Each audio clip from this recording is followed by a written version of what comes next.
빚이 있어야 딴 생각 안 하고 군말 없이 일한다. 뭐 이런 이야기도 있더라고요. 기득권들이 그걸 노리고 무수히 많은 사람들을 금융노예로 만들었다. 특히나 30대, 20대들 30년, 40년 주택담보대출 5억, 7억, 8억 받게 만들어서 그네들이 70대까지 어쩔 수 없이 일하게 만든 거라고 합니다.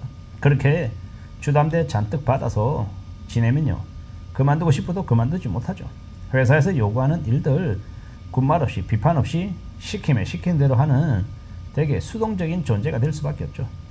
기득권들이 그걸 알고 정부나 관련 업계나 언론이나 이 무지막지한 이 사회에 기성세대들이 그러한 것들을, 힘 있는 자들이 그런 것들을 조장했다라고 생각합니다. 되게 무서운 이야기죠. 서글픈 이야기입니다. 영끌에서 다 부자가 됐다라고 이야기하는데 뜯어보면요, 5억짜리가 10억이 됐다고 하는데 10억으로 팔아서 자기 현금화해서 가지고 있는 사람들은 되게 여유롭게 살죠. 10억짜리 집을 샀는데 30억이 돼서 30억에 팔았어요.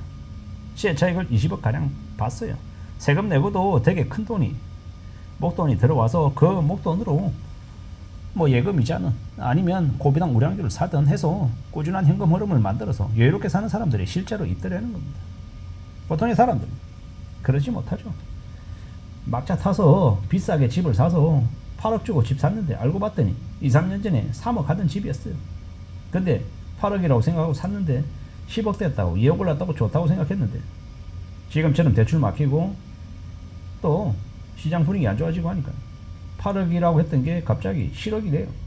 6억 8천, 6억 9천 주면은 건매로 사겠다는 사람이 있긴 한데 그 가격에 팔려고 하니까 속이 쓰려서 못 팔죠. 나중에는요, 좀 더 지난 다음에 어떻게 되겠지라고 생각하는데 참 예사롭지 않더라는 겁니다. 만만하지 않더라는 겁니다.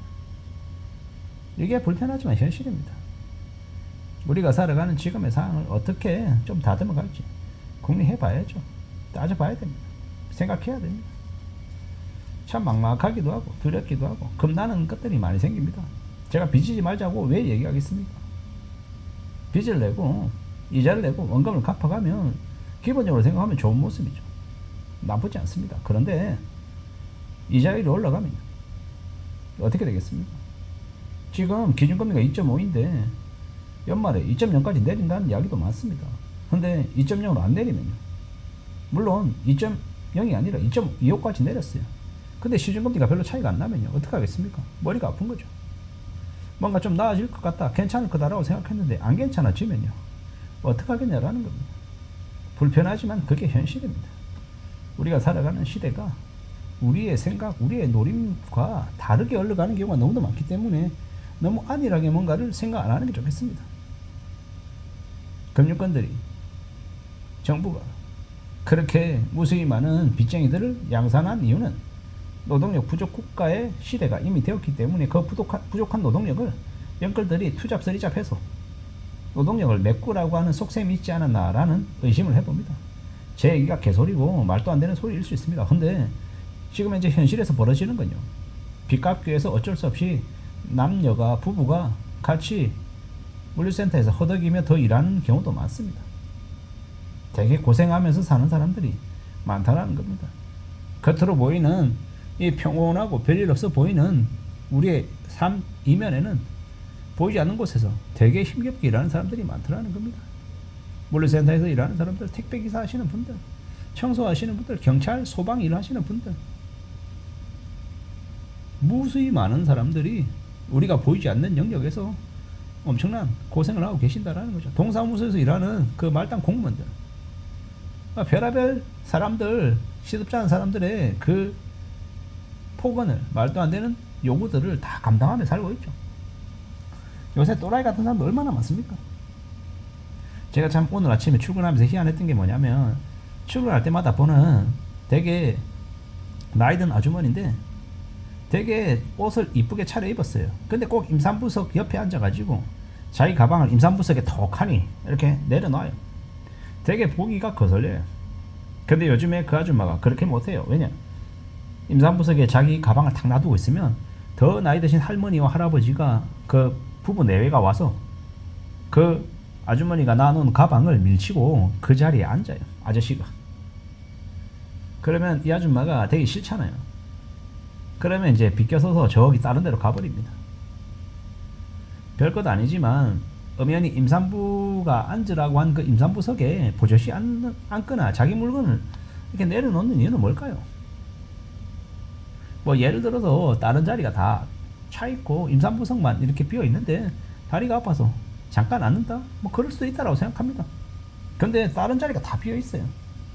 근데 희한하게 그 자리에 앉아있는 그 아줌마를 보면서 그런 생각이 들더라고요. 저 사람은 도대체 무슨 마음으로 저기 앉아있는 걸까? 무슨 마음으로 자기 가방을 저기다 내려놓는 걸까? 참 희한하다, 요상하다. 저런 마음으로 살아가면 자기 삶에 복이 달아날 텐데, 뭐 천벌을 받고 할 정도로 아주 큰 죄를 지은 건 아닌데, 작은 뭐 아주 작은 벌은 받지 않으려나? 엄연히 임산부석이라고 해서 배려를 해주자라고 만든 자리에 다른 자리도 다 비어있는데 그 자리에 자기 가방을 올려놓는 건 무슨 심보일까? 라는 생각이 드는 거죠. 그냥 저 같으면 다른 자리에 그냥 앉거나 다른 자리에 앉아서 그 자리 자기 무릎 위에 자기 가방을 올려놓을 것 같은데, 이건 저의 생각이고 상대방들 다른 사람들 다 생각이 제각각이더라는 겁니다. 그리고 저는 그런 생각들이 많이 들었습니다. 내가 누군가에게 악하게 굴고 정말 남의 뒤통수 치려고 요리조리 이용해 먹고 뺏겨 먹고 나쁜 짓 하면 나중에는 자기가 했던 그 짓거리보다 훨씬 더 심하게 하는 악독한 악인들을 만나가지고 더 큰 화를 입을 거라는 게 저의 생각입니다. 인과응보, 사필귀정이라고 하는 말을 저는 믿습니다. 어떤 사람은 나는 그렇게 개차반으로 살아도 남들 괴롭히고 살아도 별일 없던데 라고 얘기하면 그놈의 자식들이 혹은 그놈의 손자, 손녀들이 그 화를 고스란히 업보나 카르마처럼 가져간다라고 저는 생각합니다.